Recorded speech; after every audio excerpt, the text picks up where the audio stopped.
nga xamante ni dina dalal xelu askan wi dina delloo nit ñi dina tax ñun jigéen ñi ñu jël initiative dajale jigéeni opposition bi ak jigéeni pouvoir bi mënoon naa jëm ci ne ñii gannaaw fitna judd na ci woote bu njëkk ba ndax du ñu tegaat woote bi ci suuf. loolu laa lay wax mais woote bii ci ñu teg ko ci suuf. ci kenn la dépendre tey. mu di kàddu président de la République. mais il n'est jamais trop tard pour bien faire et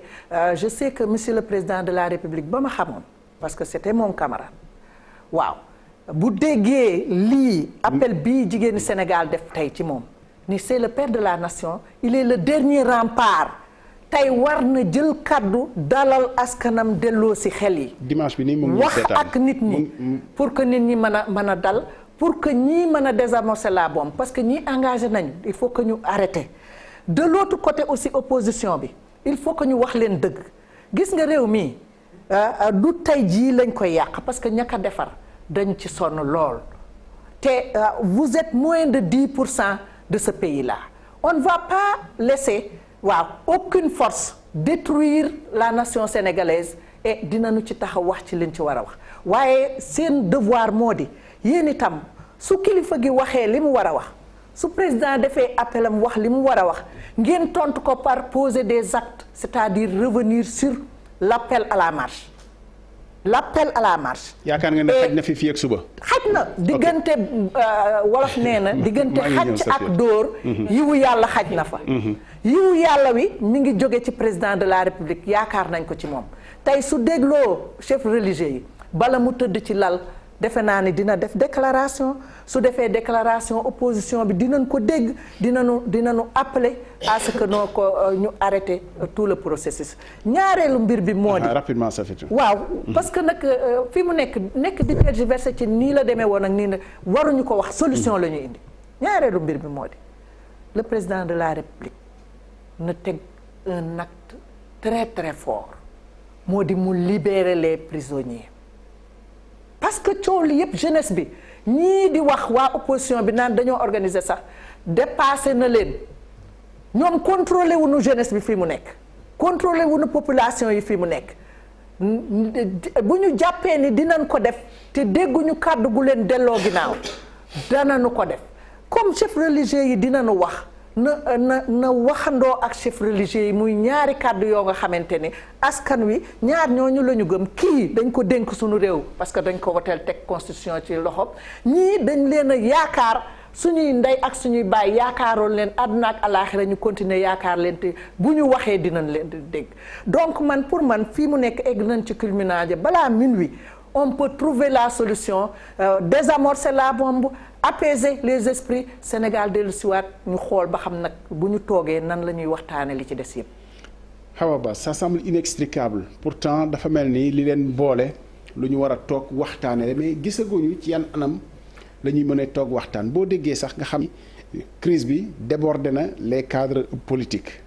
cadres yi nga xam ne ñoom ñoo fi nekk débordé na aussi simple revendication politique ci bu ñu déggee seen kàddu ñoom ñëpp parce que lalu na ci jafe-jafe àdduna jafe-jafe réew mi jafe-jafe ndaw yi. mais madame le ministre Fada Zahra Iyane moom boo ko déggee mu wax mel ni président la mu ngi ci yoonu quand même solutionner problème yi ndaw yi problème yi Sénégal ak yeneen loolu la leen ñi nangulul pourquoi ça paraît inextricable comme ça. waaw c'est vrai je pense que ñun ñëpp ku xool li xew fan yi xam na ni du question juste Adji Sarr Sonko ou opposition pouvoir ça va au-delà et loolu la ñu war a décrypter moo tax ma naan nañu dellu xool lan moo créer condition crise bi pour mun a créer condition jàmm yi Safi wax na ko man su doon sama sago tey suba le 8 mars ñu ngi ci Covid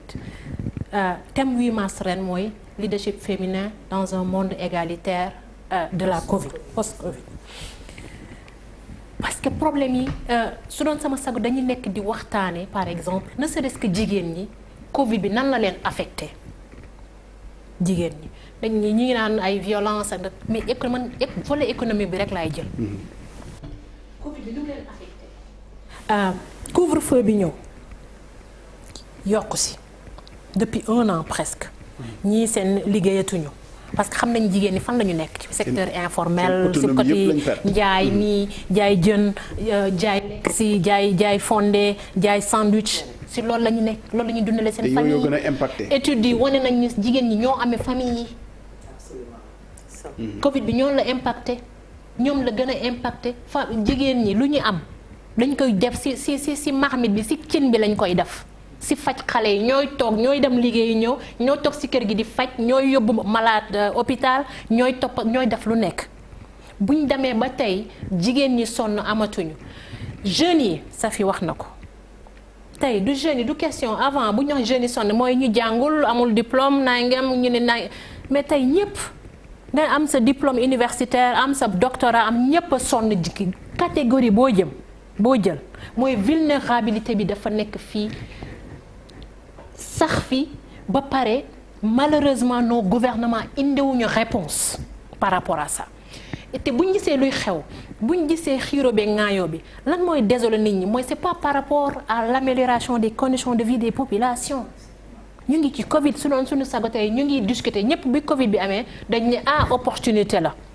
pour ñu redéfinir suñu priorité pour ñu réinterroger suñu modèle de développement pour ñu xool par rapport suñu système éducatif suñu système de santé fan la méttee parce que Covid bi dafa fekkoon ay góom gën leen aggrave ci alcool. mu ngi fi woon mais Covid bi dafa ñëw mel na ubbi na lépp leer na ñu normalement Covid bi daf ñu waroon nekk pour suñu les politiques le gouvernement xool par rapport au problème qu'il y a nan lañ koy résoudre ñu am benn pacte républicain boo xamante ni commencé woon nañ ko au début de la Covid avec l'appel du président rencontre ak société civile ak opposition ñëpp dañu amoon benn genre pacte social pacte républicain pour ensemble ñun ñëpp sénégalais yi ko gis nañ ñu cotiser 100 francs gis nañ ñu jël def 200 gis nañ ñu def seen 1000 francs ci fond Covid bi parce que dañu xalaatoon ni c'est une opportunité Covid bi c'est vrai que crise la mais opportunité la pour ñu am ñu de par le bas dégg nga de ñu reconstruire suñu reconstruire suñu mode de participation ñu reconstruire de nouvelle forme de transparence ak de redevabilité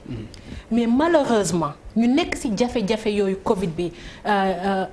licenciement yi ni mu baree ak yeneen ñi liggéeytu ku waroon ñibbi ak couvre-feu ku waroon jaay ba 20h ba 21h 19h nit ñi di daw di ñibbi nekkuñu malheureusement ci xool par rapport ak empathie ak nan la ñuy ki mais ñu jël problème politique mun naa wax ni problème politique mettre ko au devant de la scène xel ak xalaat ñëpp ñoo lekk ci loolu fàtte population bi c'est ça le problème donc pour man ñiy génn di manifester di casser du Sonko du truc c'est des problèmes de vie problème de lekk naan kii mooy li gën a feeñ. gisoo ni dañ ñoo rax comme ni ko ministre de l'Intérieur waxee est-ce que. awma information yi peut-être yu mën a corroborer loolu. man xam awma accès intelligence boo xamante ne mën na ma wax mën na tax ma mais ñun lu ñu gis. mooy mais jafe-jafe réew mi yow pour yow lal na. manifestation yi ñu gis ba nit ñi di dem di toj ay magasins di jël. lal na ko mais justifié wu ko oui bien sûr. lal na ko pour man franchement lal na ko parce que aussi par rapport ak jafe-jafe yi leneen lu ñu gis mooy inégalité yi parce que jafe-jafe yi bari na moom la majorité population dund mais dañuy gis à côté ñu nga xamante ni tey boo jëlee politique dañ naan sax loo tax nit ñi di rayante ci politique mooy ascenseur pour réussite sociale. avant école la woon. da ngay jóge milieu xam nga ni man su ma demee école sa famille yow sa yaakaar yépp mooy soo jàngee di nga am diplôme di nga mën a am liggéey pour dindi sa famille ci pauvreté pour mobilité sociale comme ni sociologue bi mais tey politique mooy raccourci la donc da ngay jàng nekk kii walla di ñafe di xëy 5 heures du matin amee sa boutique mbagg di jaay ba kii di sonn mënoo ci am loo dundale sax mënoo ci am loo dundee dignement parce que dignité dafa am importance donc nit ñi dañ ma xamante ni seen vulnérabilité day atteindre seen dignité boo dem ba sa dignité kii nag da ngay dem boo xamante ni lu ñëw rek mun na la kii nga gis à côté nag koo xamante ni doo expliquer mais kii fan la jaar ba démb tey rek mu nekk mu riche ni ba pare nag mel ni dafa manqué yërmande ak yëpp métit bi population nekk donc bu ñuy jël bu ñu pour man dañ nan la ñuy génne ci paradigme boobu sànq kii Zara wax na affaire sart réew mi Fatick nañu dellu ci sart réew parce que sart bi lal réew lépp a ngi ci respect sart réew respect bi mooy lan mooy rôle état lan mooy rôle gouvernement mooy bu sur tous les plans nga jël liberté manifester yi bu ñu respecté woon à mon avis les libertés constitution li mu wax par rapport aux droits manifestation nanga bien sûr dans le respect des lois et des règles qui régissent c'est-à-dire pacifique manifestation pacifique droit la gis nañu lu xew Casamance wan nañu exemple donc à tous les niveaux bu ñu respecté wane ay exemple ñu am ñoo xamante ni que ce soit l'administration territoriale muy préfet muy gouverneur muy organisme ñu xam nan la ñuy munee créer les conditions pour nit ñi mën a exercer seen droit seen liberté yenn yi du am constitution yeneen charte réew mi lu mu wax suñu préambule constitution rek lépp a ngi ci mooy droit yi nangam la vie humaine respect de la yooyu yëpp mu ngi ci redevabilité respect mooy kii bi nit ku nekk am nga droit lekk naan jàng faju et ça c'est pour ça ñu naan responsabilité état am na ci lu mag léegi man mais su ma bëggee revenir sur les solutions parce que comme li Safi wax su doon sama sago ñu dépassé kii bu ñu solution yi mooy Safi wax na fi message yu fort yoo xamante ni mën na am Zara appel bu mu kii par rapport aux femmes pour man ñu ngi ci 8 mars ñu ngi ñëw 8 mars jigéen ñi mën nañ ci am un rôle important et franchement Casamance de jigéen ñi des femmes là wane nañu exemple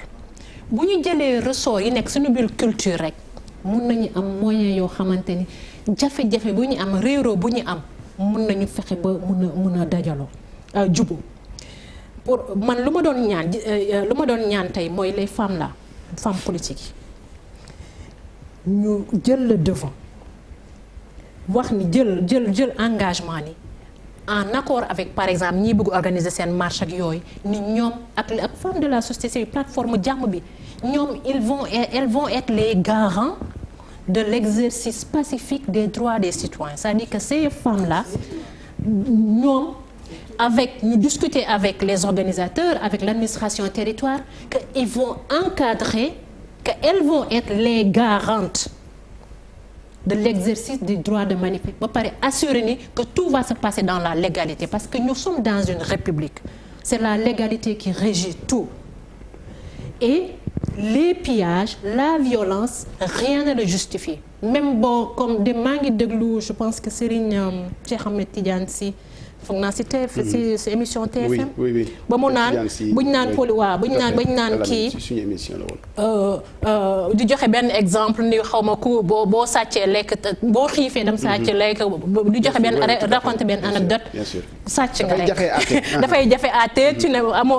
du loo xamante ni nu ñuy àttee sàcc ba ñu naan danga naan politicien peut-être sàcc na suñu alal noonu lañ lay àttee. parce que sàcc la et que famille bu nekk aussi je pense que attirer l'attention des familles on a les bàjjanu gox pourquoi on ne les convoque pas chaque lu am ñu ne bàjjanu gox elles jouent un rôle extraordinaire au sein des communautés à la base si ressort yi la ñu bokk on a nos leaders mais pour man les femmes aujourd'hui les femmes politiques les femmes de la société civile avec les plateformes qui existent mais aussi au niveau même des communautés jël le levier des bàjjanu gox association yi mbootaay yi boo leen jëlee dans tous les quartiers am nga association am nga mbootaay am nga tontine tu trouves les femmes de toute obédience. te Covid bi dafa am benn moment sax Assemblée nationale am nañu réseau des femmes parlementaires pourquoi ce réseau là qui regroupe toutes les femmes parlementaires indépendamment de leur appartenance politique pourquoi ce réseau là aujourd'hui ne se met pas en avant et joue le rôle de médiation mais aussi de pacification entre les acteurs politiques loolu yëpp mën na nekk parce que moi je me dis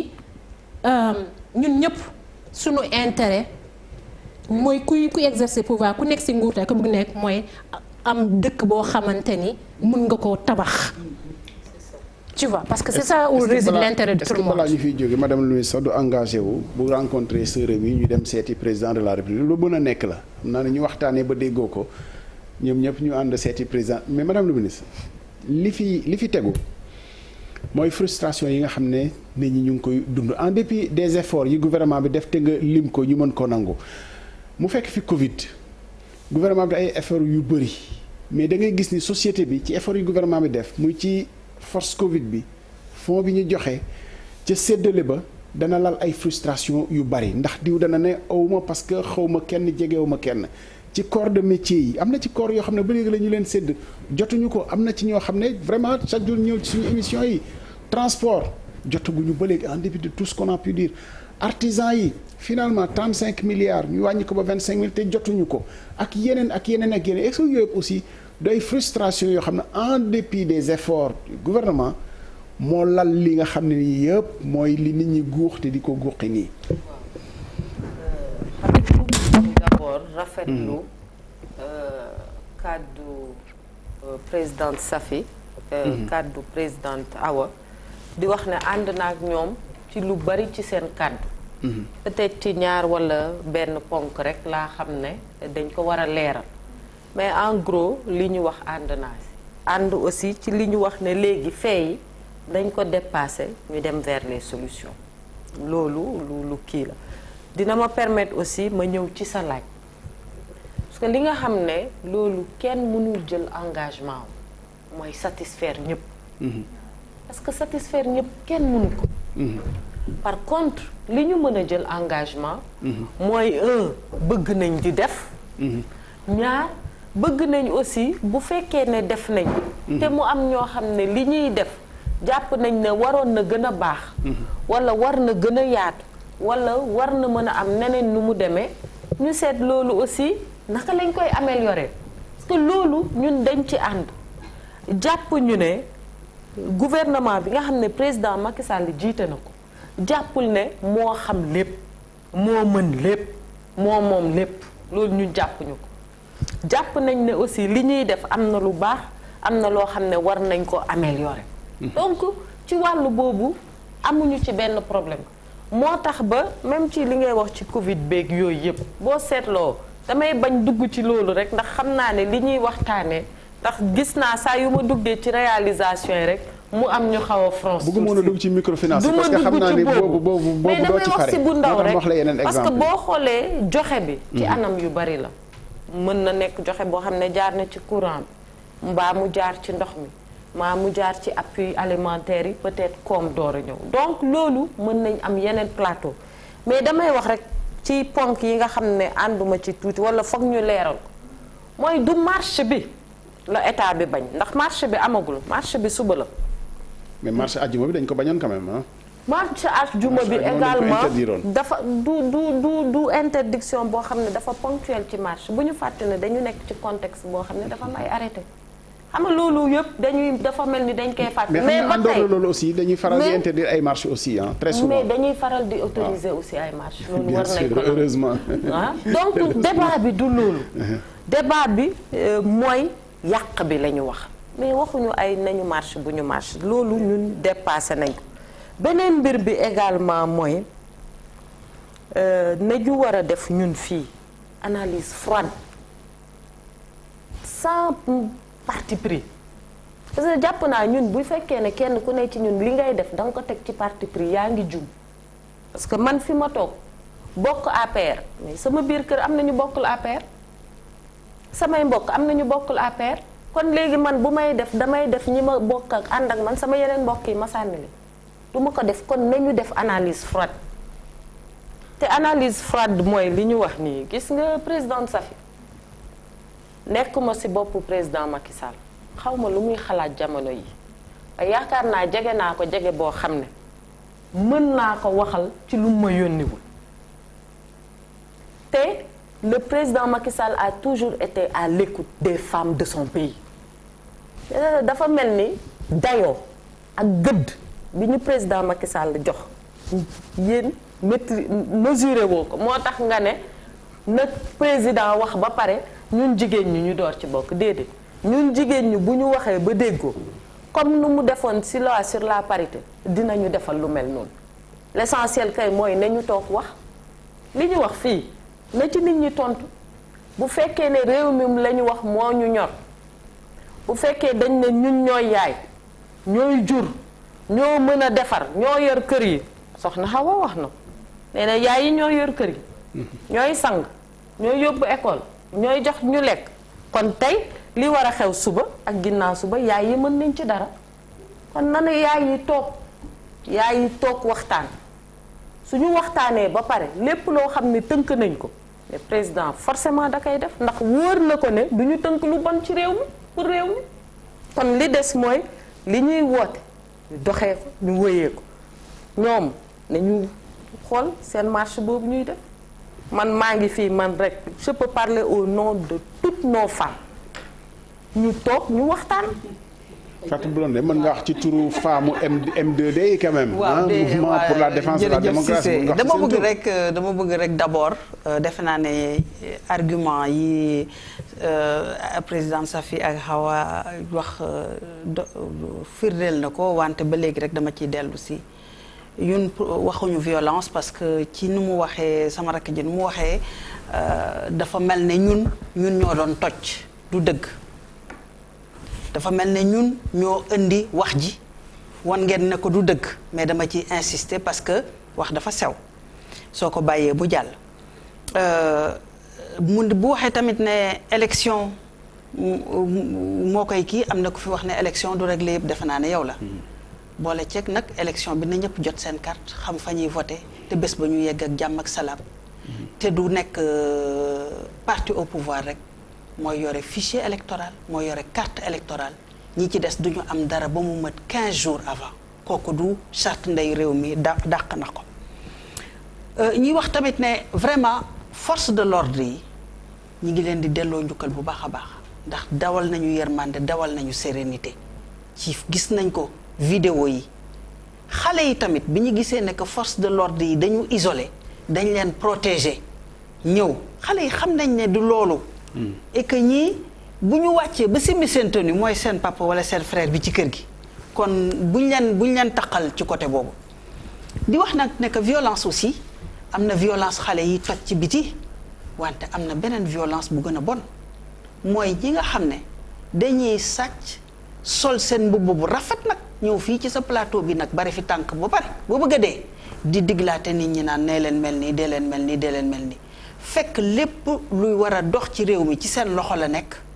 ñu téye ko di ko doxal te bëgg ne duñu wax naka lañ koy doxee fàtte ne dañ ay ndaw réew mi lañ du député rek mooy ndaw réew mi yow buñ la dénkee institution ndaw réew mi nga kon boog da nga war a delloo ci ñi la yónni wax leen lan ngay liggéey loolu tamit ci suñu constitution la bokk may wax ne que 8 mars bii nu mu ñëwee metti na wante am na fu mu baaxee ndax 8 mars dafa commencé woon nekk lu folklorique ñuy niroole yére di fecc ko way di féliciter suñu leader ak suñu DG bi nga xam ne bii 8 mars yokkal nañu xaalis. loolu ñoom Safiatou la de temps yi sigil jigéen ñoom loolu rek lañ doon def. déedéet 8 mars bi yoon man pour man 8 mars bi occasion la occasion la ba pour que jigéen ñi nga xam ne dama koy wax nag comme ñi ngi ñuy seetaan madame Diop ñun daal dañuy topp diw bu ñu yegsee ca pandaw ga ñu fàtte ñu dem seen yoon ma ne leen jug leen Sénégal jox na leen lépp dem leen jëli ko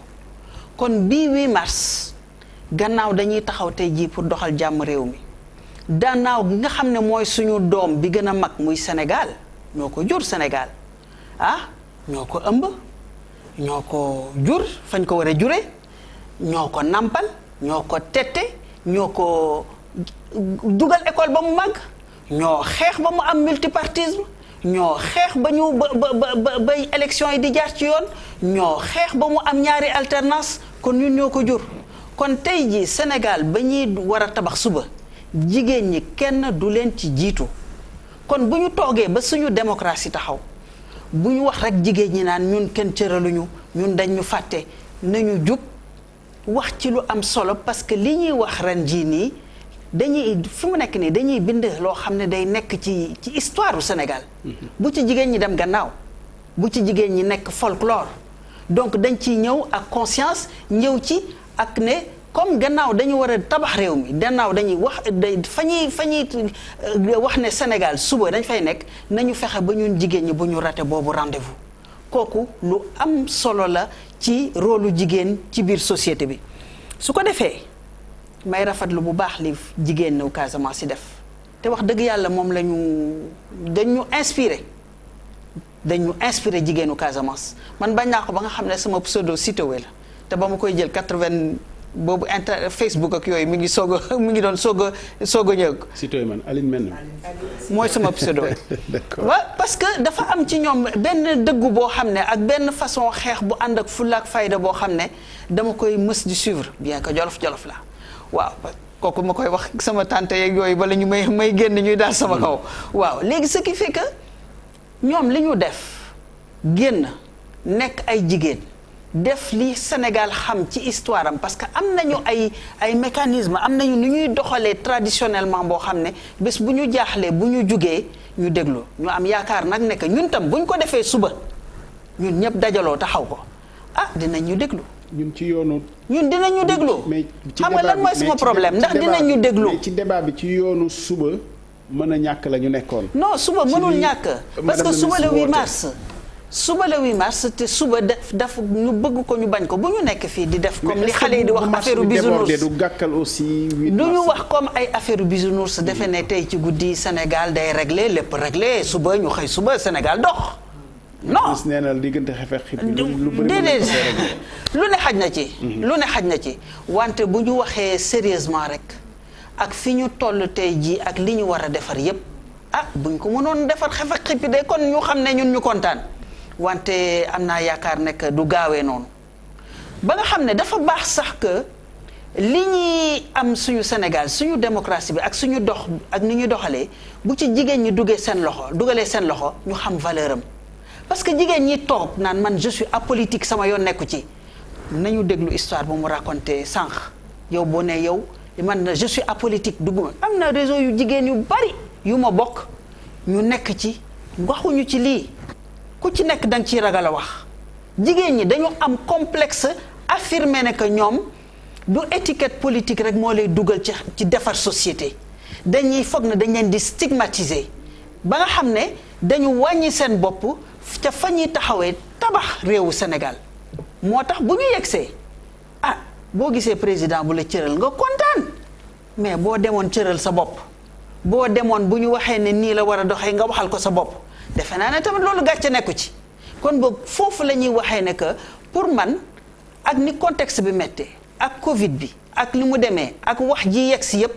ñu am 8 mars bu réfléchi bu consciente pas 8 mars boo xam ne dañuy niroole ka fecc ko way di féliciter suñu DG ak suñu président bu ñu jox xaalis ak suñu ministre bu ñu jox xaalis kooku moom nañ ko dépassé te ñun taxawaayu républicain bokk ci fa ñuy tabaxee dëkk bi ñu gis ñu fa fula parce que tu gis ñi taxaw nii ak ñi liggéey nga xam ne fu ñuy defaree dëkk bi am nañ fa place war nañ fa taxaw ba ñu dégg seen kàddu du ñu yóbbante kenn. dañuy demal suñu bopp woote bi est-ce que mën naa yegg quand même ci parce que lu ñu fi gis te ñi fi jël kàddu ci ministre yi au ministre de l'intérieur wax ko xale yi mbuucaa mbuuc yi nga xam ne gis nañ leen ci manifestation bi loolu est-ce que du cëru jigéen ñeek yaay yi nekk ci kër yi ñu xam ni foofu du place u xale aussi ñu wax ko. ñun jigéen ñi laa woo de. jigéen ñi laa woo. maa ngi ñëw jigéen ñi laa woo. woowu ma xale amul dara lu muy def ci manifestation na leer nañ xale amul dara lu muy def ci manifestation man de samay doom du ma leen yóbbu manifestation ba ma nekkee lycée nag daan naa rëcc samay parents di grève waaw mais sama parent daanu ko yëg mais lii may wax nii man ay yaay laay waxal ay mag ñu conscient parce que fu ma waxee ne dama bëgg ñu def 8 mars bu consciente waxuma ñoo xam ne dañuy tiriri di daw di sànni xeer kooku du 8 mars déedéet fa ñu taxawee war a wane ne Sénégal bii ñuy jooy bëgg beneen Sénégal jigéen ñi taxaw nañu bokk ci boobu xar kanamu Sénégal bu bees ñu ànd ak njëkk ànd ak teraanga su ma sañoon ñun ñëpp dañuy sañse bañ a boy ndax ñun ay sénégalaises nag dañu gëm loolu dañuy sañse bañ a boy wante nag gannaaw moom fa taxaw ba dafa metti ndigg yeeg yooyu cër yeeg yooyu dafa metti su ko defee ñu defaree ko nañ ko mën manifestation bi ci basket ngay def dafa am rek lu ma ci bëggoon lu ma ci bëgg wax ma boole leen ko xam nga dañu toll ci période boo xam ne si Covid bi ci àdduna bi nee nañu ci relance bi la ñu nekk sax parce que ñu bëri yaakaar nañu vraiment am pexe ci vaccination bi. ministre de l'Intérieur sax annoncé na ay damay bañ a wax baatu relâchement mais oyofal yu président de la bu war a def ci couvre ci état d'urgence sanitaire bi ñu nekk moom bataaxal boo xam ne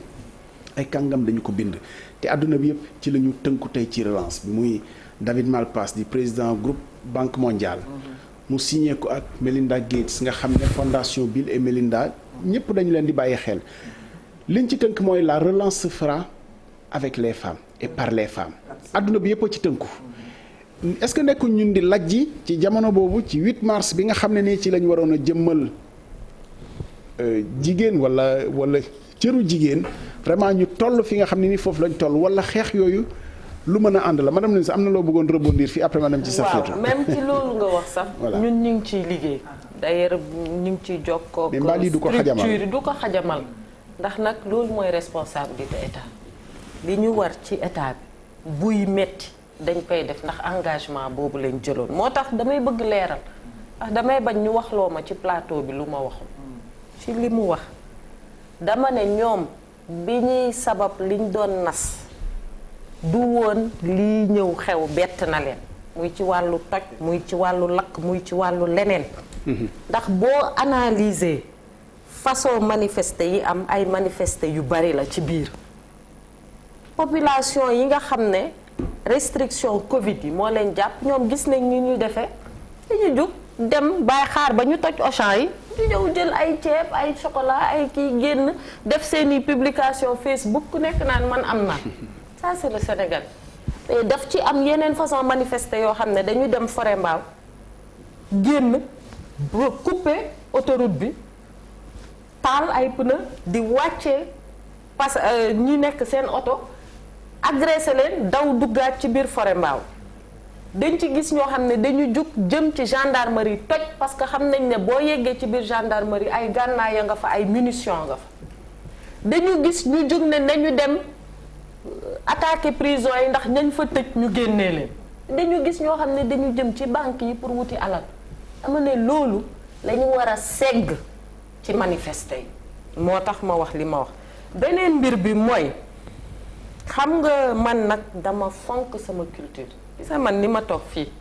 je suis fière de représenter la femme sénégalaise parce que nag damay 8 mars day jot ma sañse ba jekk dem ànd ak sama moroomu jigéen ñi nekk ci tëgg mi nekk ci fecc mi nekk ci lekk ceeb bi nekk ci lekk boisson bi nekk ci sargal sama président mbaa ma nekk di sargal sama ñeneen ñu may liggéey ndax Sénégal loolu la xam loolu mooy teraanga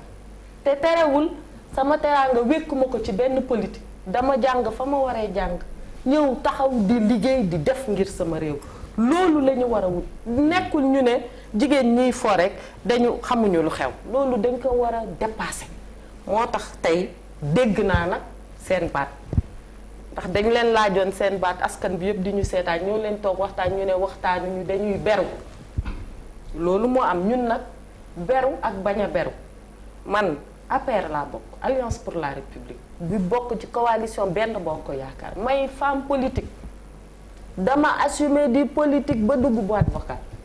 te xam nga balaa may def loolu lan laa gëm ne Sénégal laa bokk mu deret bii Sénégal rek a ciy daw ma dëkk Matam Taïba Nguéyeen Fuuta sama yaay bokk Tëngéej kenn gënumaa bokk Sénégal lépp loo xam ne dama ko jël comme engagement mu war a defar réew mi dama koy def topp ci ginnaaw président Macky Sall parce que moom mooy sama leader politique mais moom mooy sama président de la République. nam nga kàddoom ci fi mu toll nii tey wala lépp loo xam ne. daf ñu war taxawaay pour lii ñu nekk mu dañ ci ñoom li ñu bëgg ak li askan bi yëpp bëgg danañ ko def bien qu'on dise que devant l'impossible nul n'est tenu mais ñun luñ ci mën a xeex fii ba suba. dinañ ko def pour ñu mën a toog bokk waxtaan ndax loolu mooy Sénégal loolu lañ xam te du tere nag ci waxtaan bi ak ci ni ñu war a demee yépp li nga xam ne man maa ngi koy ñaan ñépp di leen ko njëkk tàmbalee ko ci moom ak ñun ñépp mooy nañu nangoo déparé benn principe boo xam ne ñun ñépp ànd nañ ci sinon waxtaan bi day metti te principe boobu mooy nañu tënku ci suñuy sart ndax sart yi moom nekkalu fi ma Samba nekkalu fi ma Paate nekkalu fi ma Demba ñun ñëpp la fi nekkal bu ñu tënkoo ci loolu après nag waxtaan ubbeeku lépp lu ñu war a wax ñu wax ko mais man de en tout cas li may ñaan te dama koy feddal te li may wax ni ndax téléphone yaa ngi dox faamu parti bi yëpp ak may envoyé ay message faamu parti bi yëpp ba ci ministre de la femme madame Ndeye Saly Dieng ñu ngi sot ci débat nee nañu sotti ñu ci débat nee nañu madame le ministre Zahra waxal ci suñu kàddu ñun ñëpp ñi ngi ñaan jàmm absolument te ñi ngi ñaan jàmm à la veille de ce 8 mars te ñi ngi ñaan jigéenu Sénégal yëpp dégguñu te ñi ngi ñaan ne képp koo xam ne bëgg nga ñëw ñu toog waxtaan àndandoor mën a seet lii ñu jëm te jigéen ñi gëm nañ ne am nañ ci wàll ndax dafa xew ci veille 8 mars ñu seet nuñ koy doxal loolu nag yaakaar naa suñu taxawaay mat na sëkk leneen li si def ñu ngi ñaan suñu kilifa yi nga xam ne nee nañ ñu dinañ def déclaration seen baat nit ñi aussi mën ko dégg te li tax ñuy def loolu du yaafus du ragal ndax nag ñun moom kenn xamuñu yaafus kenn xamuñu ragal waaye dañu gëm ne ñiy wàcc di sonn suñu njaboot lañ absolument ñoo bokk réew mi suñu ay doom lañ nammaluñ leen loolu bëggaluñ leen loolu li ñu bëgg mooy toog di déglu suñu Youssou Ndour li ñu bëgg mooy toog di déglu keneen ak keneen li ñu bëgg mooy liggéey wàcc ñëw toog ak suñuy njaboot li ñu bëgg mooy kenn ku nekk suñu borom di la dimbali ca na mu mënee ndax nag moom moo bind te yemalewul dañu gëm donc loolu duñ ci ñëw waaye li nga xam ne mi ngi ci suñuy loxo te mooy boo demee ba toll foo xam ne da nga jaakaar ne su asamaan si di wàcc nga téye ko nga mën a wàccee sa bopp delloo si sa xel xool li nga bokk ak say morom segg ci li nga ci moom bàyyee ñeneen ñi li ci des seen wàll ñu jël ko. xawa mbaa nekkuñu ci yoonu Safiatou ayca. foofu mu terminé man foofu laa koy ñaaxee il faut que yéen ñi nga xamante ni yéenay jigéen ñi nekk ci pouvoir bi kii boobu nga lancé na ngeen ko jël en charge slogan boobu ngeen wàccewaat seen bopp xam ne àdduna ñaari karo la boo tegee sa tànk ci bu weex bi bu ñuul bee ngi ñëw soo tegee sa tànk ci bu ñuul bi bu weex bee ngi ñëw waaye li ci am solo moo di histoire acte booy posé na nga gëm ni boo lëgee danañ ko nettali na nga ca jàpp ni nettali bu rafet la yéen ci seen bopp ngeen wàcce waat davantage parce que yéen la ñu fal président de la république moo am mandat yéen a nekk ci pouvoir bi ngeen wàcce tàllal seen loxo ñi ci des yéen itam li am solo ci waxtaan wi moo di que ngeen marche suba que ngeen bañ a marche suba xam nga jigéen ci jàmm rekk la xaj d'abord première chose moo di man dama bëgg ngeen soppali seen lu ñuul loolu ngeen di sol def ko lu weex pour la paix ñun jigéenu Sénégal dañu mas di marche mais toujours symbole paix moo di sol lu weex dafa doon loo nga xamante ni ci suñu tariixa lañ ko def ci suñuy valeur mukk bu leen fi sol lu ñuul ñaan naa la ko su fekkente ni marche am na yéen ñëpp valise boo ubbi armoire boo ubbi jigéen am na lu weex lu mu sol bu ngeen di marche sol leen lu weex ça veut dire que ñun ñoo jur ñëpp jàmm la ñuy wut ci njaboot gi au moins muy premier acte boo nga xamante ni di ngeen ko poser dans le combat pour la paix la sérénité la stabilité de ce pays ñaan naa la ko mbokk mi vraiment ngeen ndaxte xam naa ne di ngeen ma ko may alors de l'autre côté du pouvoir aussi. ñi jëndoon nañ seen asubi yu ñuul ba pare. déedéet kenn du fi sol lu ñuul te gëm naa ni. madame ma sœur dina ko régler lu weex la ñu sol te ñëpp jigéenu Sénégal yëpp sax au-delà de la marche suba ñun ñëpp ci suñu biir kër yeeg fu nu mën a ne nañ sol lu weex te ñaan yàlla jàmm. alors loolu daal laa bëggoon kile xam ne nag suba suñu bis la nañu ñaan yàlla jàmm jàmmal ñëpp message bi yëpp nañu ko kile ci jàmm quel que soit alpha et kilifa yi dégg nañu gëm naa ni dina am solution man pour man du caagante ni lii la ak laa wante solution dana génn ci réew mi parce que réew mi mënut a doon lu dul réewum jàmm donc ñun ñiy yaay nañu jiitu ci solution bi woote jàmm ci suñu biir tàllalante loxo ñaanalante suñu gisantewul suba itam dans la semaine balaa mars di jeex gëm naa ni daje dina am diggante jigéeni opposition bi ak jigéeni pouvoir bi ñu waxtaan pour xool naka la ñuy mën a mënee maintenant gunge kilifa yi ci jàmm ji nga xamante ni moom la ñuy woote. voilà le message que la société civile ni ñu koy waxee fii ci plateau bi neex na parce que ku nekk yaa ngi jàkkaarloog sono jàppee ko sa nawle mais li ñu gis aussi ci kujje gi pratiquement dañu dem ba nekk en rupture de banc entre ñi nga xam ne nii ñoom ñoo ko seq te bu ñu fi waxee sànq ni lii manifester débordé na cadre politique yi débordé na cadre Ousmane Sonko débordé na cadre même FRN bi nga xam ne moo ëmb opposition bi léegi nag est-ce que ñoom am nañu légitimité finalement pour maîtriser ak wax ci turu ñooñu nga xam ne ñoo génn te ñun ñëpp ñu jàpp ni xëy na da frustration moo tax ñu génn. waaw am nañu légitimité parce que maanaam bu dee le président moom la ñu fal moom mooy suñu président de tous les Sénégalais pouvoir opposition kuy politique ak ku politique bu dee boo jëlee les bu dee mouvement de défense pour la démocratie. Voilà. Mais bu dee aussi kii parce que aussi ñoom ils font partie du jeu politique ils font partie disons de l'architecture boo xamante ni ñun ñoo ŋànk dëkk bi donc et puis ñiy manifester suñu doom lañu suñuy rakk suñuy jarbaat suñuy càmmiñ ñun kese la si ñun. donc ku nekk am nga légitimité wax si man su doon sama sago tey maanaam ñi bëgg manifester. ñu aussi seen message ñu boole si ni que ni pacifique manifestation pacifique. Absolument. Dans le respect tu vois des règles waxu ñu condamner violence yi wax ni appelé wuñu violence qu'il na joxuñu kenn et puis ànduñu ak kenn koo xamante ni def na violence ñeneen ñi parce que li ñu wax aussi mooy ñiy manifester ñëpp ñu leen yëkkati bare na c'est-à-dire que pas seulement ñiy woote manifester seeni ay militants ak yooyu am ñam dañuy jóge fee manifester parents yi dañuy wax ak seeni doom sëriñ yi wax ak seeni taalibe ku nekk a toll ak autorité ak légitimité boo am nga utiliser ko pour wax par rapport ak ñi nga xamante ne mën nga am une influence positive ci ñoom si foofu nag pour man jigéen ñi mën nañ parce que ñu ngi wax jigéen ñi mën nañ ci jouer un rôle très important su doon sama sago tey Zahra li nga wax ni yéen kii les femmes de Benno Bokk Yaakaar yéen a ngi ngeen jël le lead c'est-à-dire que vous prenez l'initiative pour dire que ñun lii jàmm bi ñun ñoo koy dox ñun ñoo siy taxaw ñoo féete ci kanam Fat Blondin même chose les femmes des partis bu dee les partis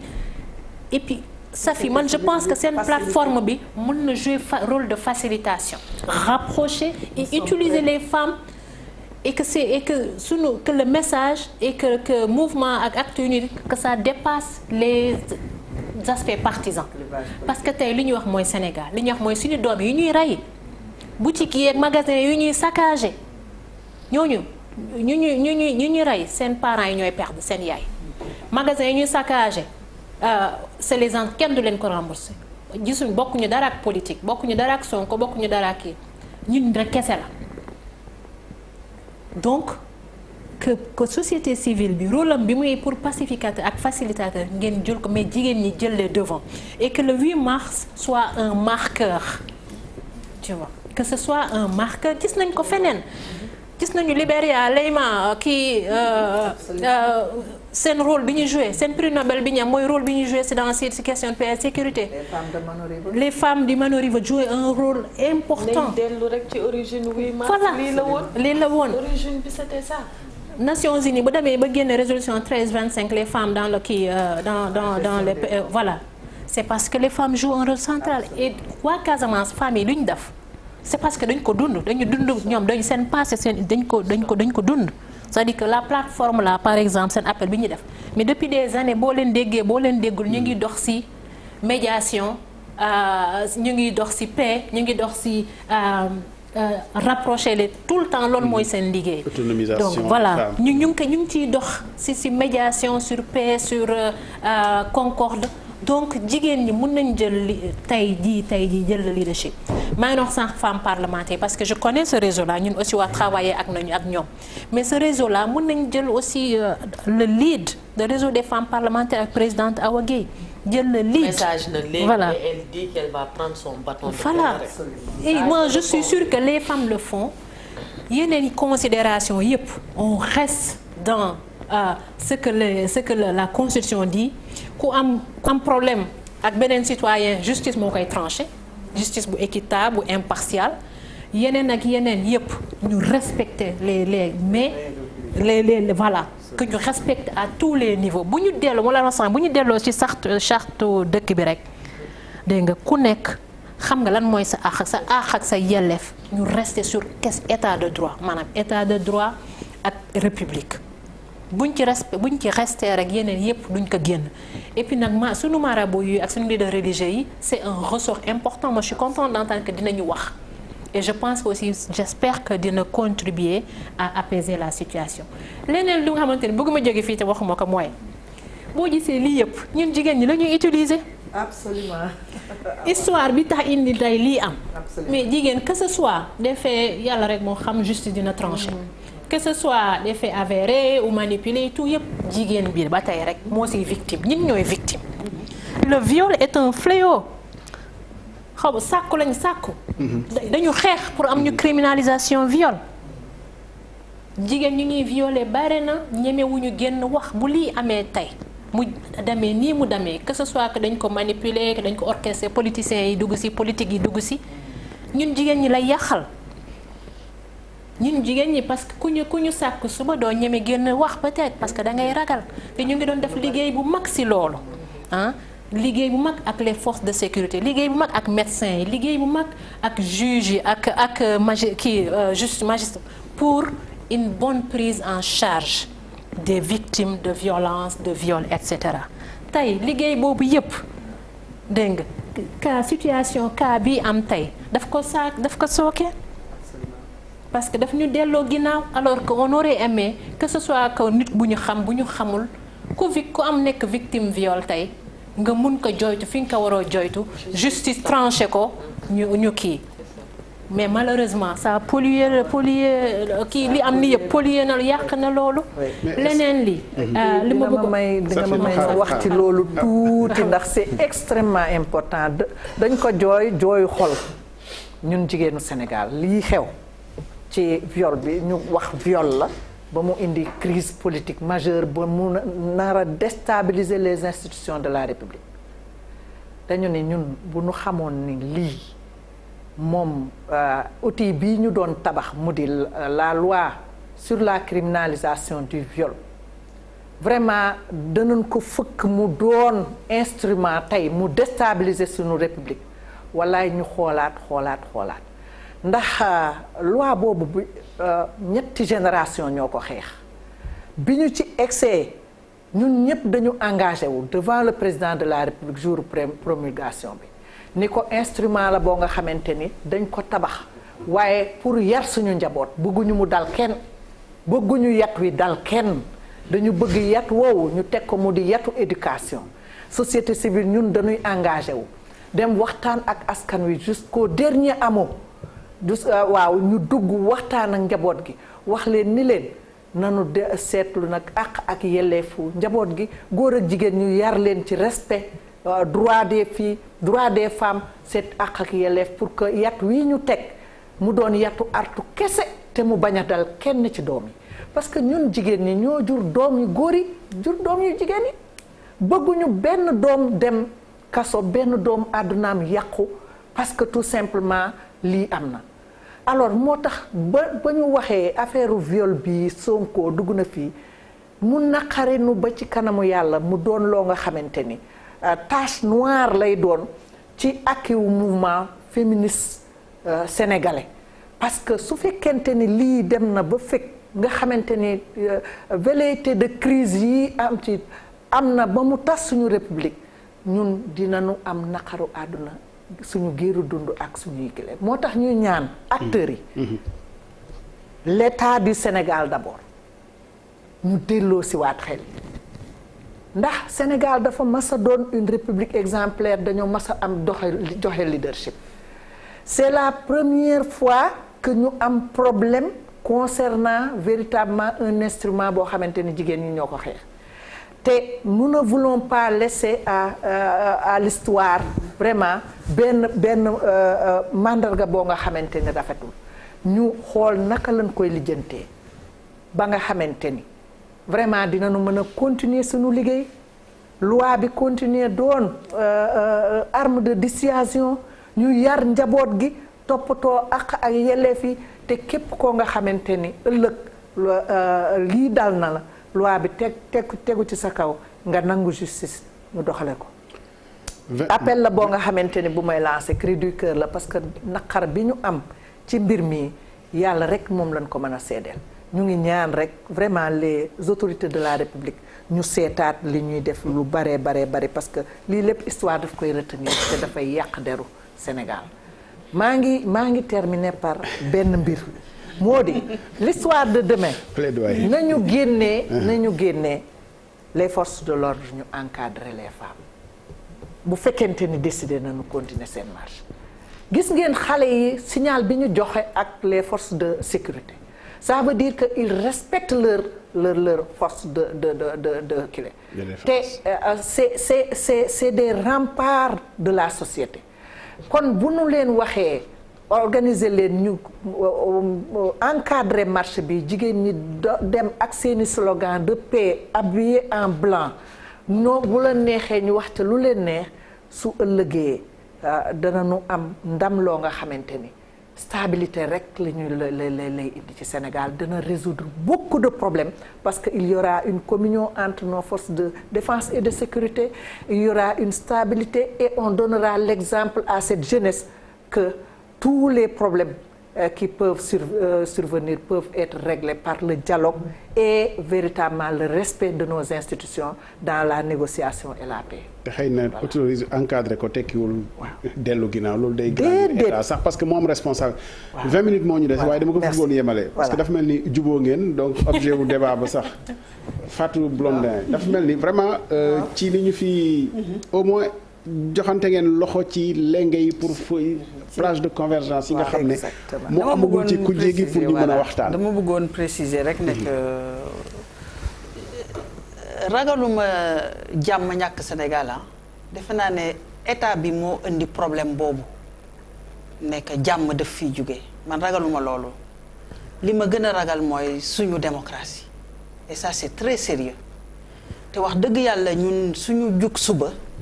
xeexu dëgëral suñu démocratie moo ñu tax a jug xeexu dëgëral suñu démocratie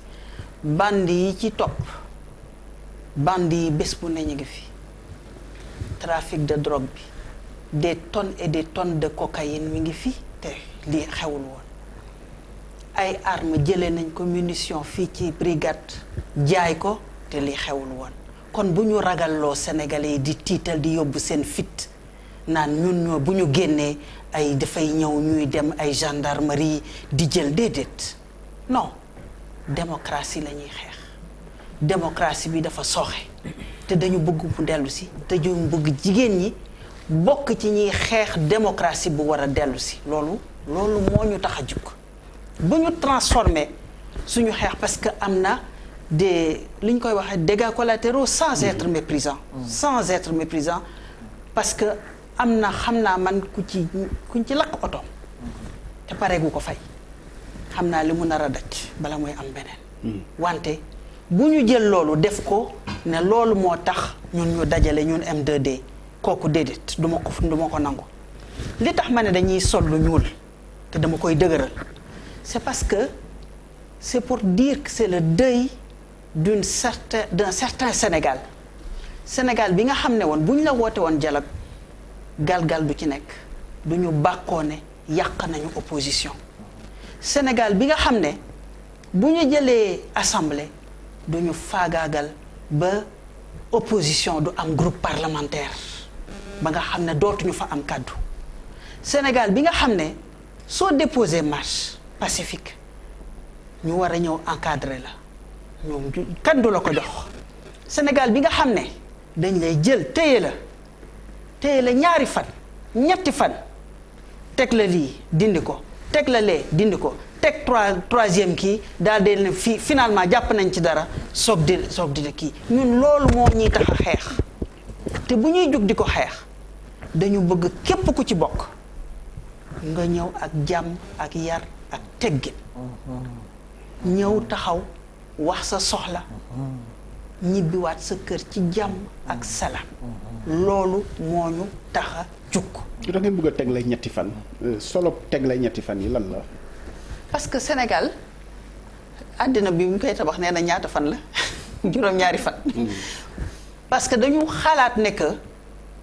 fi ñu yóbbu tey xam nga damay nekk ci ay plateau ñu woo ñu dialogue ñu woo ñu ci Covid ñu dem nuyu ji président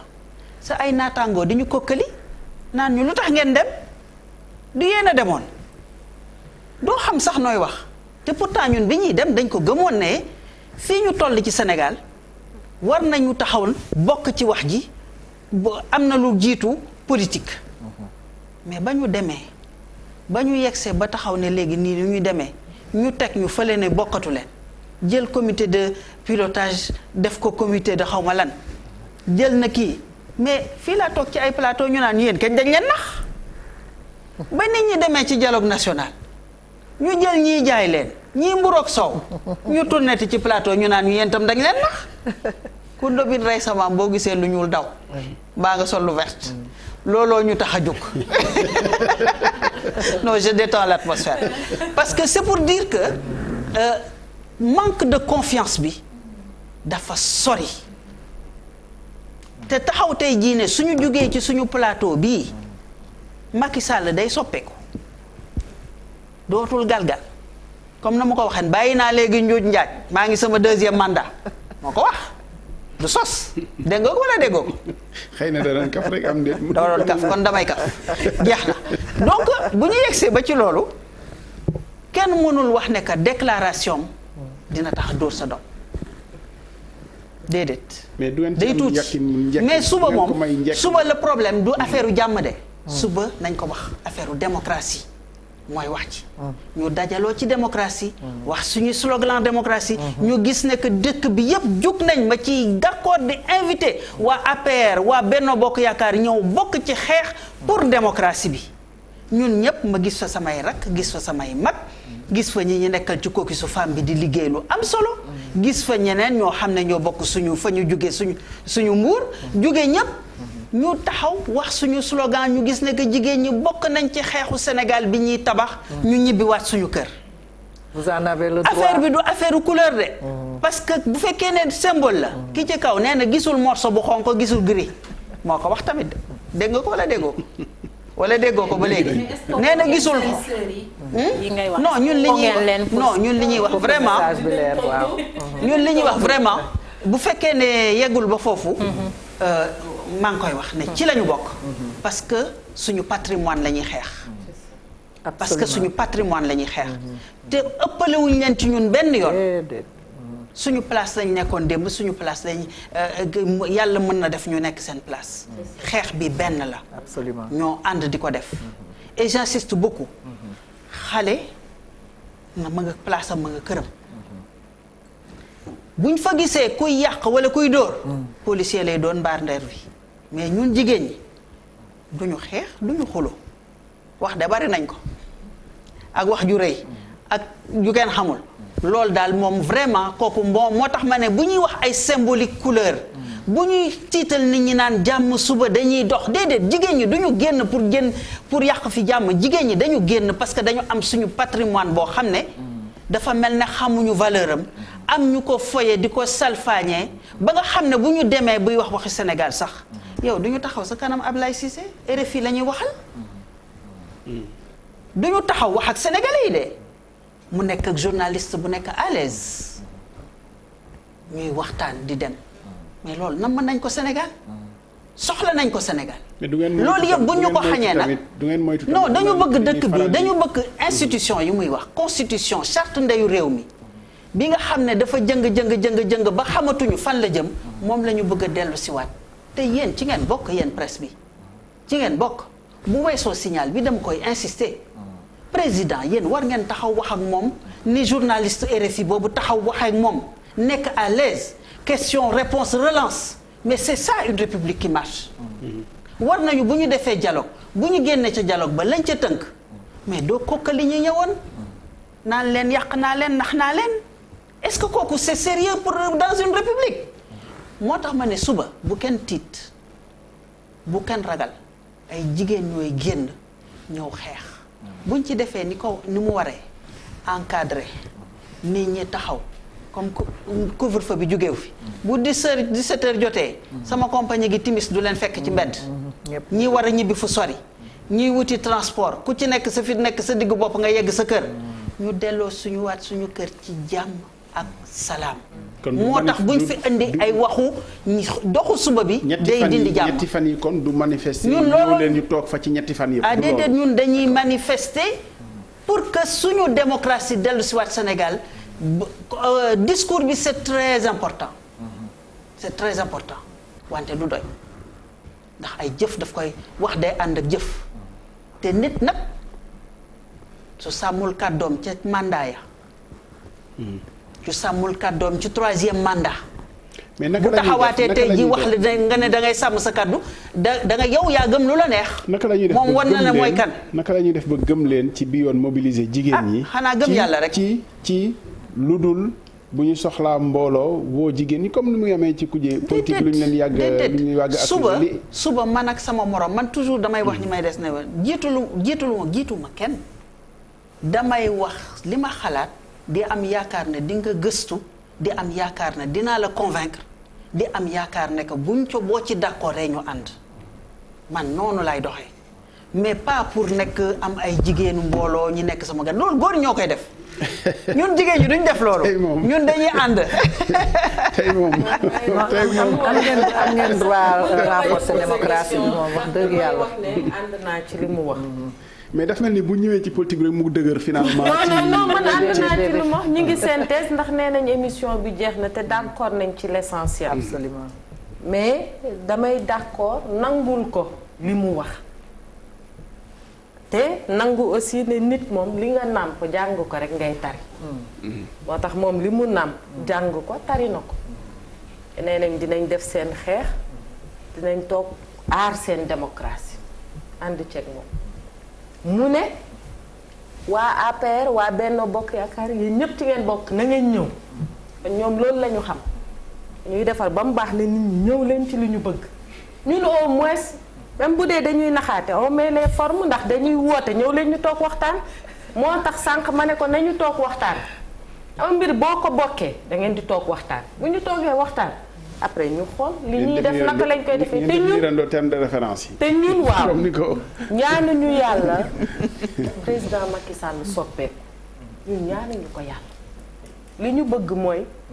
mu nekk ni mu nekk. mais ñoom nee nañ di assumer xaaral rek moo ci lay ñëw di waaw loolu xam nga c'est des jugements.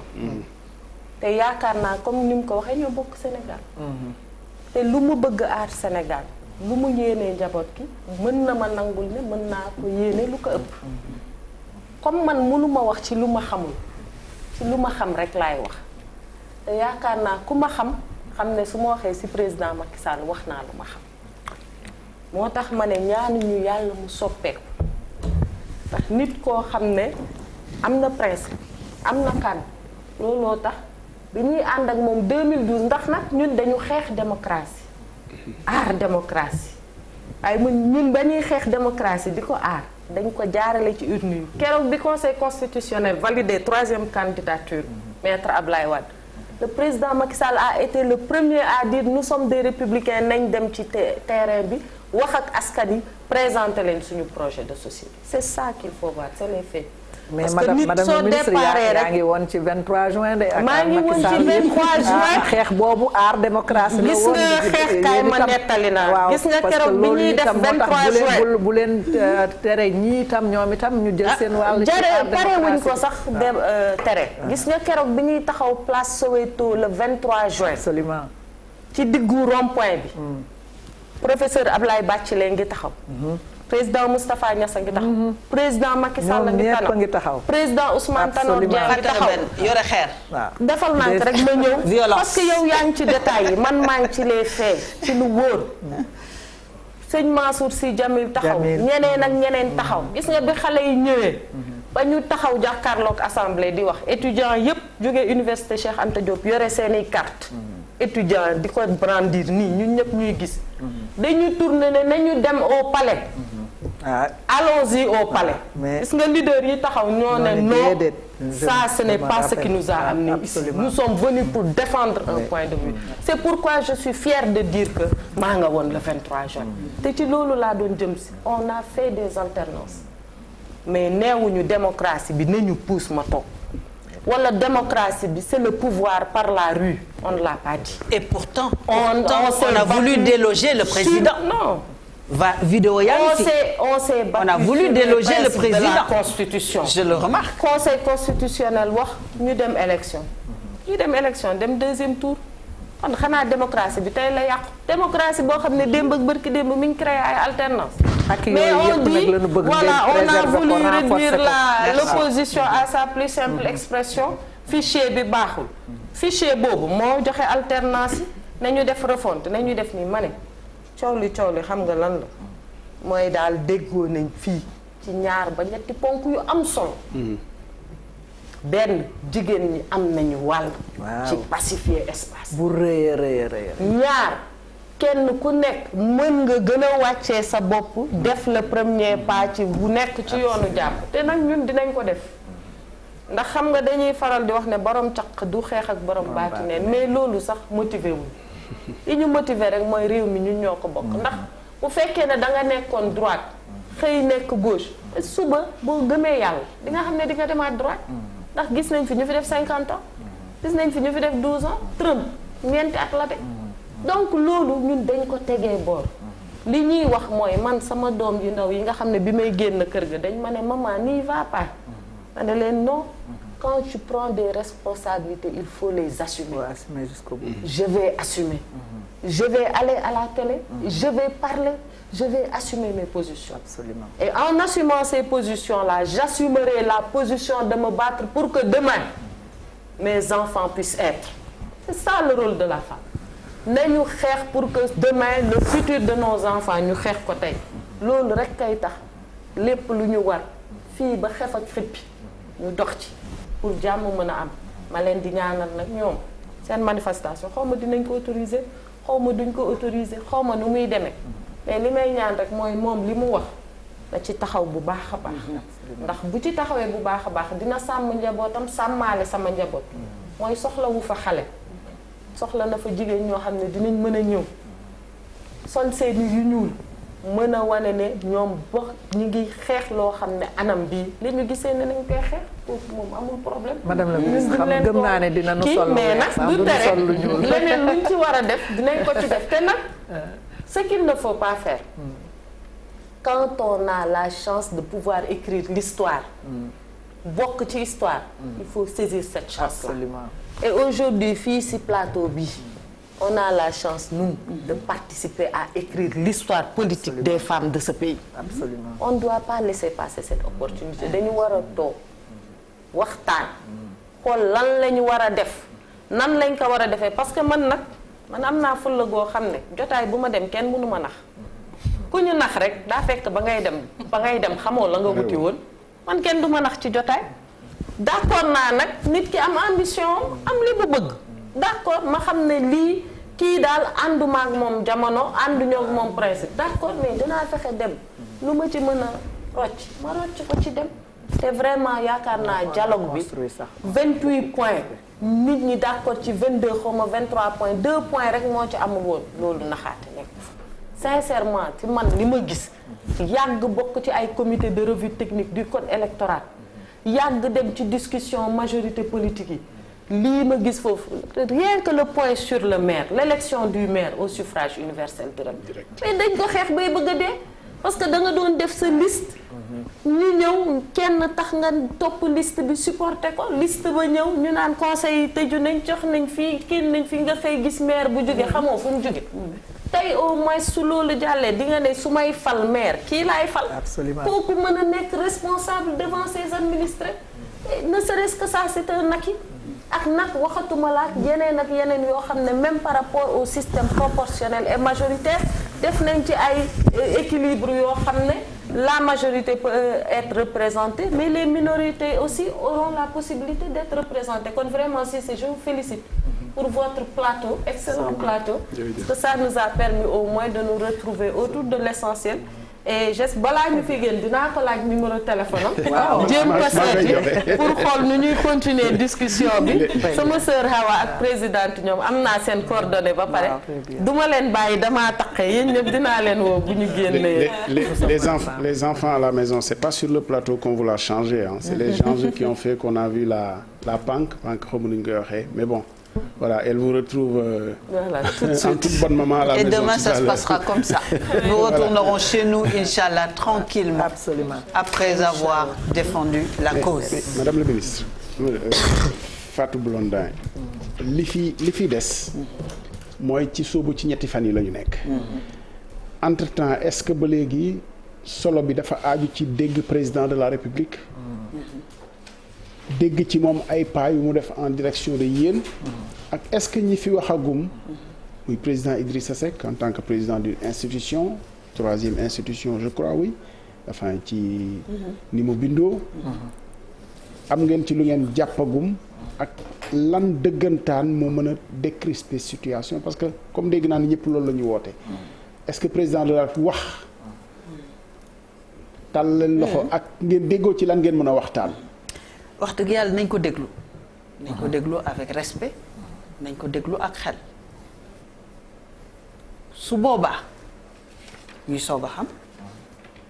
ndax bay ministre de l'intérieur di wax kenn xaarul woon ay waxu terrorisme dañ ne woon dafa ñëw pour wàññi ay ba ñu paree kat gis nañ dañu gis kon boog mënuma wax di préjuger lan lay jur lu muy wax dinañ seet ndegam taxaw na fa mu war a taxaw dinañ seet lan la wax ne moo nar a jëm parce que may fàttali tamit nee na am na yoo xam ne bu ma ko fi indee day indi tiis su ma ko sama ministre bi jox ko ministre bee jox ko ministre bee mu jox ma ko ma daal de koy jël lem ko teg ko ci suuf ndax day indi ay ma ne ko ñu ngi ci lool de ndax ay ya mu doon wax xalaatul woon sax ne dina yegg si ci ay bu mel nii kon defe naa ne la mu waxoon bu ko doxalee woon noonu dina mën a anticiper dina mën a seen lii di ñëw ak li mu wax yépp soxna li mu wax yépp ne ñoom liggéey nañ ko ci xelal ne Sénégal lii ak lii ak lii ñu ngi koy déglu ak xel ñu ngi koy déglu ak jàmm wante tamit ñu ngi koy déglu ak li ñu xam ci moom parce que nit nag sa démb lañ lay waxalee sa suba wax dëgg yàlla mënuñu xalaat ne diggante fan yu néew yi beneen nit juddu na fi parce que man dama koy seet sam bopp rek ndax mën naa fi soppaliku bii soppali bu rëy defe naa ne dina xaw a metti kon boog rek bu ma ko xoolee ci sam bopp di xam ne bu fekkee ne wax na ñu déglu ko bu baax ñun tamit daal de am nañu seet nu ñuy taxawee quand même ubbi bunt boo xam ne kii kat gis nañ ne bii yoon andi na loo xam ne mën nañ ko teg ci taabal bi jàpp ci ba mu dëgër ñu xam ne lii mën na nekk wante bi yoon dootul mel ne dialogue national de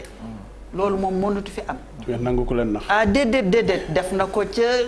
bu njëkk ba ñu génne Karim Wade ñu def ko bii ndekete ñi bokkoon mi ngi wax dialogue national mais bu fekkee ne dañu ca cëppaandaw ga am na ci ñoo xam ne dañu bokkoon ci benn côté ñu ne ñoom boobu ba léegi ñi ngi discuter nekk ci beneen côté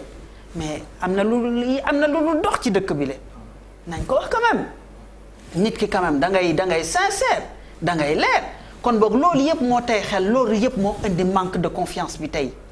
affaire bi dafa diis dafa sori te plusieurs fois da ngay nekk ci plateau nga def concession am ku lay laaj mel na yow da nga naïf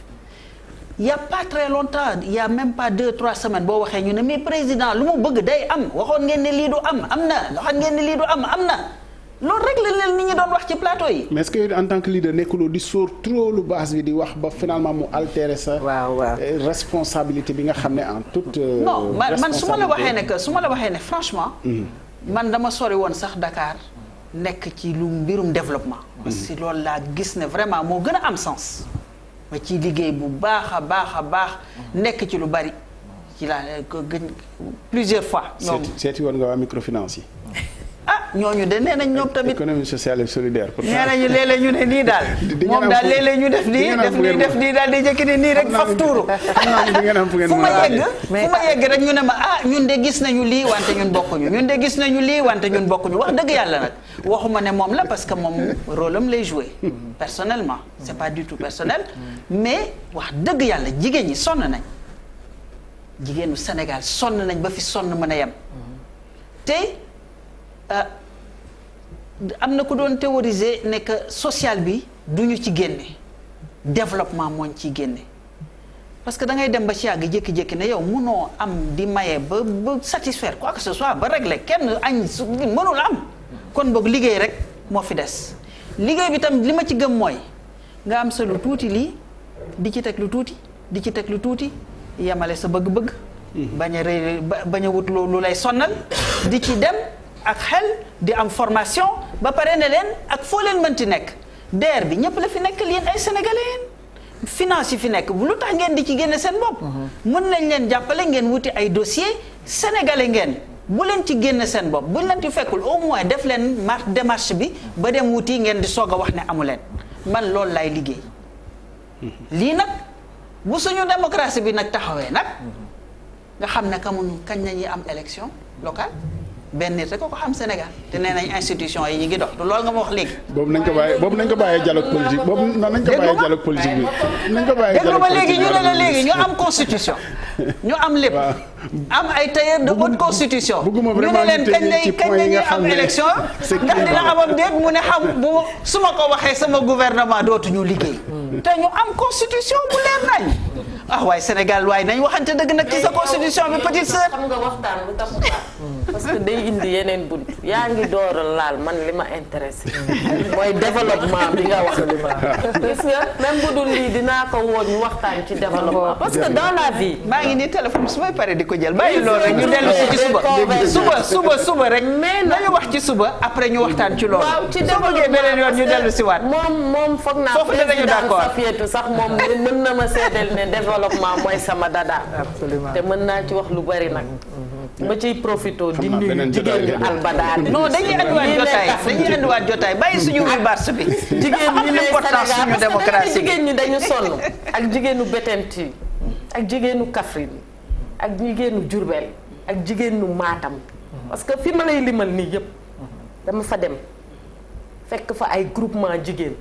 jëflanteeg ñoom moo tax des fois faut éviter ñu naan politiciens lu ñu bëgg dañ ci bëgg ngistal bu ma la waxoon tey groupement yi ñu dem seeti fekk fa nekk di liggéey ak ñoom te télé gisuñu rajo gisuñu te ñoom ñi ngi may dégg te jomb naa wax lu nekkul te fii ñu toog ci ministère bi ñu ngi préparé dem ay dëkk xam nga ñoomul ay îles insulaires yu nekk dans le sud xam nga fa ñun ñu ngi ci dëkk bi ñu ngi liggéey ñu ngi taxawu jigéen ñi comme ni ñu ko président Macky Sall sant léegi nag lu tax élection locale suñu paree rek bi lay suñu paree rek waxaat ci loolu nañu may suñu naataangoo yi société civile savante voilà Hawa ma bàyyee la kàddu gi rek waaw man daal vraiment kontaan naa trop suñu waxtaan bi bon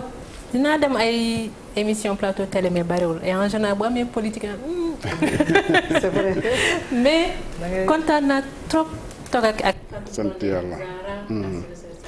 et Dieu sait que je vous admire tey déglu naa la ci suba Fatou Blondin Zara man lay suivre bu baax gis nga nekk ci terrain di dem fu sore maa ngi lay suivre et aussi quand chaque fois su ma suivre say débat aussi très réfléchi grande sincérité plein de choses tu vois et xam ne ñun ñëpp boo xoolee muy bu ñu bokkee par opposition pouvoir société civile Sénégal moo ñu soxal et je pense pas que amuñu ay duñu ñëw ak ay mauvaises intentions maanaam ku wax da nga bëgg jël dëkk bi da nga koy yore wala ki tu as de bonnes intentions peut-être que en faisant il y a des choses man du mun na baax wala mun na des selon les appréciations et débat bi wane na que ñun ñëpp Sénégal moo ñu soxal parce que bu ñu demee ba ñu naan aar Sénégal aar démocratie mu bëggoon ñu delloo si ñu parce que ñu ngi conclure sur le fait que Sénégal lan la représenté sànq wax nañ ko fi wax nañu sous-région bi wax nañu àddina bi tout ce qu'il y a comme problème Sénégal nekk pays boo xamante ne dañ ko érigé woon en exemple en matière de démocratie moo tax démocratie bi important ci biir aar Sénégal bi dégg te ku nekk ku jël amee réew mi aussi bëgg nga booy dem bàyyi héritage boo xamante ni dañ ciy fier ni dans la pierre la construction bi li ma ci yokk aw ma ci gàcce et xam naa muy président Macky Sall muy ñu ma àndal bëgguñu ruus ci kii bi et li ma bëgg wax rek mooy man tey su ma nekkee di dégg ay événement yi fi am nii ay kaas yeeg yooyu ma gis ko ci presse internationale wala ñeneen di ma ci interpellé nekk damay rus damay sax bëgg laaxatu bëgguma ci wax parce que damay rus parce que xamewuñu lii Sénégal moo tax responsabilité bi ñuy wax dépassement hauteur xam comme en anglais on disait bigger picture lan mooy fii lu fi gën a important est-ce que suñu nit yi la suñu personnes yi wala suñu parti wala suñu loolu yëpp am na lu ñu dépassé li nga xamante ni moo gën a rëy ñun ñëpp moo gën a am solo te moo tax xalaat naa ni dans le sens noble de la politique kuy def politique loolu moo la tax jóg moo tax ma bëgg ñu delloo si loolu ñu politique noblesse su politique ku nekk mu nekk sa sacerdoce nga restauré ko dégg parce que bëgg naa jeunes yi engagé wu bëgg naa jigéen ñi Fatou wax na ko engagé wu si politique mais c'est parce que c'est noble parce que réew bu nekk ku nekk nuñ koy yoree politique du seulement nekk président wala nekk ministre c'est un tout parce que nu ñuy maa ŋànkee réew mi la mooy kiiw développe mooy leneen ak leneen loolu laay ñaan restaurer confiance ci noblesse boobu confiance am na ci solo confiance vis-à-vis des institutions confiance vis-à-vis des acteurs politiques entre les acteurs politiques entre le citoyen et celui qui le ou celle qui le gouverne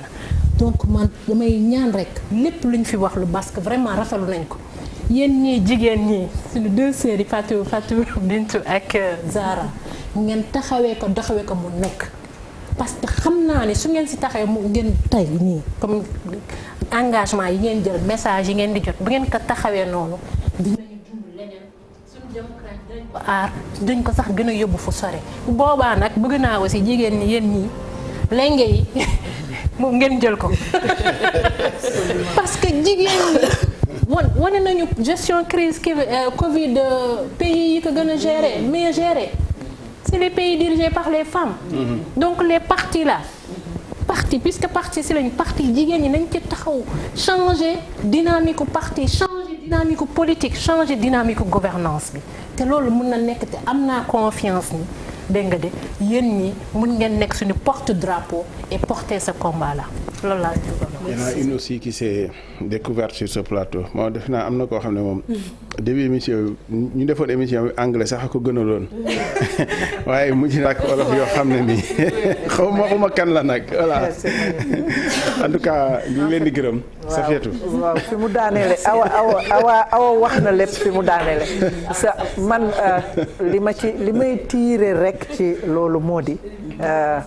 nañu delloo siwaat suñu xel ni ak suñu yaakaar ni Sénégal toujours réewu exception la et delloo siwaat aussi gëm ni réew mi jigéen ñi ñooy koy génne ci crise bi gis nga plateau bii tey yow xam nga ne su fekkoonte ni APR bu góor la ak nu mu tuddati. léeg-léeg ñu mayante njëkk nag de. mais léeg-léeg ñu waxtaan yu civilisé aussi. non masuñu civilisé bu leen faral masuñu civilisé suñu fi toogoon tey solution yi ñu fi jot a génne. wallaahi c'est tout à fait le contraire yow miy animé émission bi da ngay bëgg jóg daaw. au lieu de chercher la solution. ils vont en rajouter à la crise moo waral capacité bi jigéen am ci dalam ci générosité am ci ab yaram ci bëgg réewam ci njaboote ñépp loolu defe naa ne war nañu ko exploiter ba leadership féminin bi ñu gën ko valoriser dans la gestion des crises mais aussi dans la gestion du pays tey ku nekk xam na ni réew mi su fekkonte ni jigéen ñi am nañ fi taxawaay ci poste yépp ci politique bi ñu am ci kàddu kon xëy na crise bii ñu dal sax danañ ko économiser moo tax man dama yaakaar damay ñaan ci 8 mars bi ñu dellu si waat gën a gëm suñu bopp jigéeni parti yi yépp kenn ku ci nekk def ko sa slogan ñu fas yéene taxaw ci biir parti yi taxawal suñu leadership rayante jël suñu wàll ci pouvoir bi parce que il ne se donne pas il s'acquiert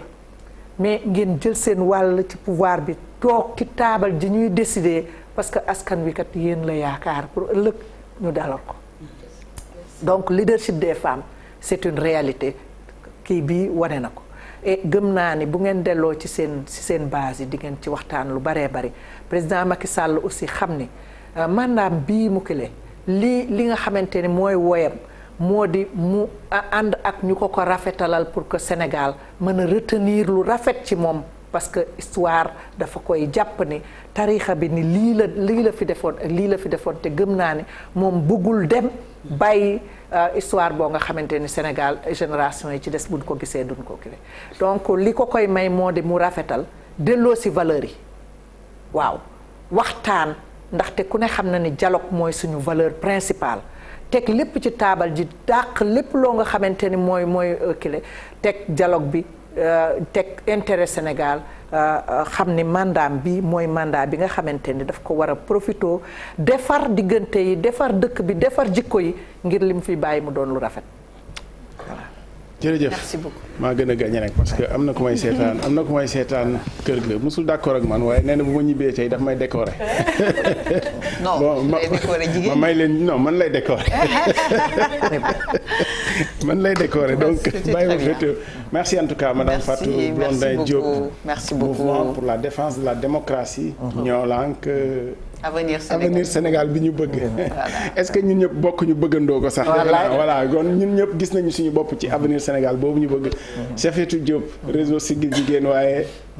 jàmmi réew mi plateforme jàmmi réew mi. maa ngi lay gërëm Safietou yàgg na ci trop vraiment ci mouvement féministe yi. ñu ngi lay gërëm bu baax.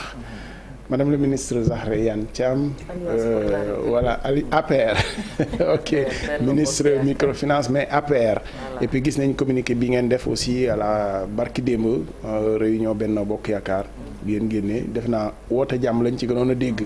que xupp yeeg yooyu bon ñu lay gërëm vraiment ci disponibilité bi xatoon na ñuy waxaat aussi pratiquement sa génn bu njëkk la ñuy rafetlu aussi parce que réew mi moo woote moo tax nga may ñu ko parce que da nga nekk ci tiis woowu nga xam ne xam nañu àpp bi muy jeex eggagoo ci waaye nag ñu ngi rafetlu da ko jaalewaat suñu way juru baax woowu fi bàyyee ko bu yàggul Sénégal yëpp taxawu ko nag moo leen ko ji nag def naa loolu mooy li ëpp solo aussi ku nekk loo ji rek moom la nit ñi di fay Hawa Ba c'était un plaisir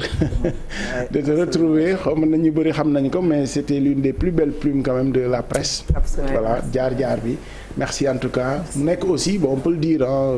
aussi mais sociologue la quand même te defe naa ni li mu ñu fi leeralal ci gindi amoon na solo merci en tout cas de nous avoir suivis. merci à toi on te suit aussi tu fais de très bonnes choses vraiment liggéey bu rafet bu am jërëjëf merci beaucoup programme télévision Futurs Médias di continuer 19h30 l'édition en wolof 20h en français bien entendu et puis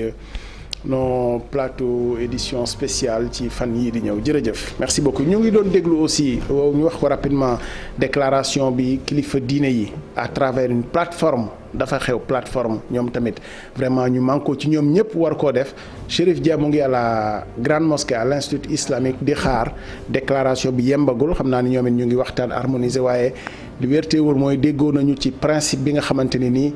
jàmmoo la te moo la loon waxtaan bi nu ñuy amee jàmm ci réew mi dox ci te ku nekk jàpp ci bay wàllam ci waar jërëjëf merci beaucoup Pape Samba et tous ceux qui sont de l'autre côté ñu ngi leen di gërëm bu baax merci jërëjëf